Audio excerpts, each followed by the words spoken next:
Bonjour YouTube, je vous aime, je te demande rapide pour tantôt. Aujourd'hui, nous allons voir comment créer table croisée dynamique. Ici, nous avons cette table-là. Nous voulons analyser les dates, l'effectif et les niveaux. Mais ça, c'est une table à l'horizontale. Donc, tout d'abord, on va changer ça pour avoir une table à la verticale. Donc, on sélectionne toute cette table. CTRL A. Je fais clic droit. Je fais copier. Et dans la cellule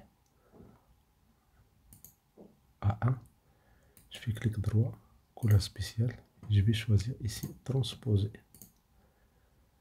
Et voilà, nous avons ces données-là.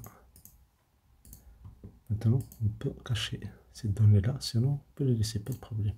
On va travailler sur cette table-là. CTRL Entrée. On va travailler maintenant, on va analyser cette table-là. Donc on fait insertion, tableau croisé dynamique. Attention, il faut vérifier est-ce qu'on a pris toutes les cellules.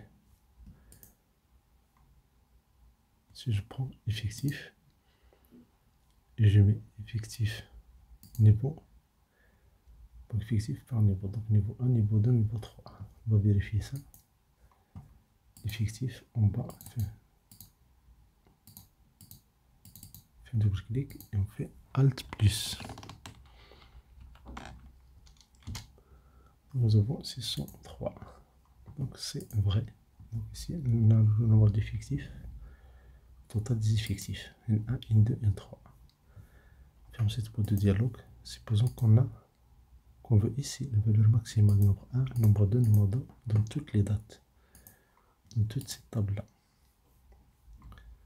Donc on va prendre clic droit, fichier les des champs.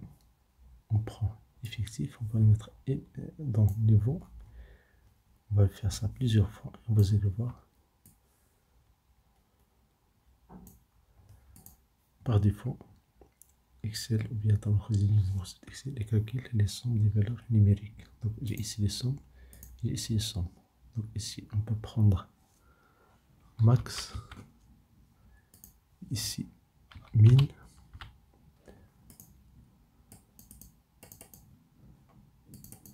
et ici moyenne. Mais comme vous voyez, Excel n'a pas encore calculé max, minuscule, donc on clique sur les C3, double clic, je prends la valeur maximale et je valide. Je ferme cette boîte de dialogue, même chose pour la cellule D3, double clic, je prends la valeur minimale dans paramètres des champs, dans synthèse les valeurs par. La même chose, double clic, je prends la valeur, la fonction de la moyenne. Vous avez ici plusieurs chiffres après la virgule. Si vous faites clic droit, vous changez le format des cellules, vous prenez le nombre, vous allez changer juste cette cellule-là. Vous n'avez pas besoin de sélectionner toutes les cellules. Faites un clic droit, solution, format des nombres. Et là, vous prenez le nombre chiffre après la virgule. Puisque les niveaux, si vous voulez juste des entiers, on peut prendre 0, nombre de décimales après les virgules. Et voilà, nous avons ici la moyenne, la valeur minimale, la valeur maximale et la somme. Ça, c'est la première méthode. La deuxième méthode, faites un clic droit sur n'importe quelle cellule. Ici, dans la colonne, par exemple, B4. Et ici, vous avez synthétisé les valeurs par. Là, vous avez les valeurs maximales, moyennes, etc. etc. Maintenant, supposons que vous voulez analyser les dates. Insertion, tableau croisé dynamique. Vous vérifiez que vous avez toutes les dates, toute la table. Et vous prenez ici les dates, vous pouvez les mettre dans les lignes. Et vous prenez effectif dans les valeurs, champ des valeurs.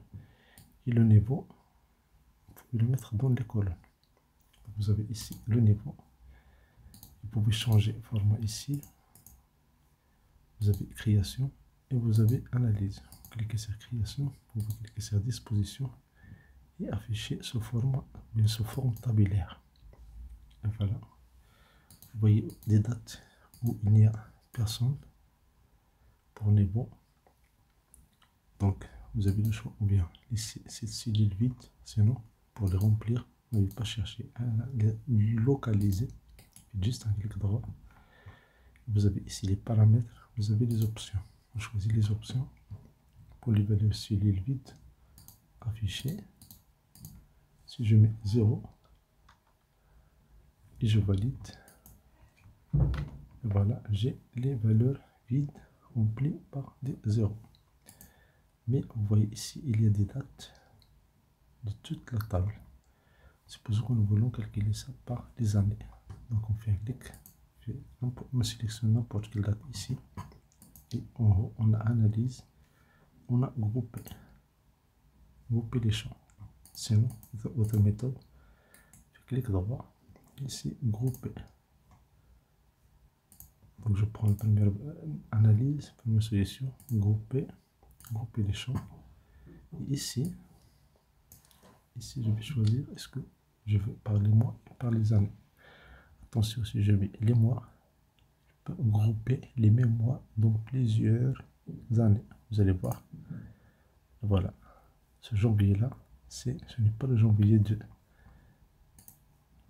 juste 1991, mais aussi 1992, 1993. Donc, il faut faire attention à ça. On fait clic droit, on fait dissocier, puis clic droit, grouper. On prend les mois et les années. Et comme ça, voilà. On a ici l'année et les mois. Pour chaque année, avec les mois correspondants. Pour remplir ces cellules-là, astuce rapide dans création. Ici, à disposition, il y a cette option-là, répéter toutes les étiquettes des éléments. Et voilà, vous avez les étiquettes d'éléments. Maintenant, supposons que vous voulez calculer, ou bien que vous voulez analyser d'abord le mois, puis l'année. Donc, je fais un clic droit ici, afficher la liste. Je fais un clic droit, afficher la liste des champs. Et ici, je prends date, je vais la mettre au début. Et voilà, vous avez la date et les années correspondantes. Ça peut être utile. Sinon, faites clic droit, afficher la liste des champs. Et vous mettez les années dans les dates, avant les dates. Ici, vous déplacez année dans colonne et vous mettez niveau dans date. Vous allez avoir ici le mois et le niveau. Ici, vous mettez le niveau au-dessus. Et voilà, vous avez le niveau 1. Vous avez les dates et vous avez le total. Merci pour votre temps. Merci de vous suivre. Merci d'activer les notifications pour recevoir des vidéos utiles et agréables.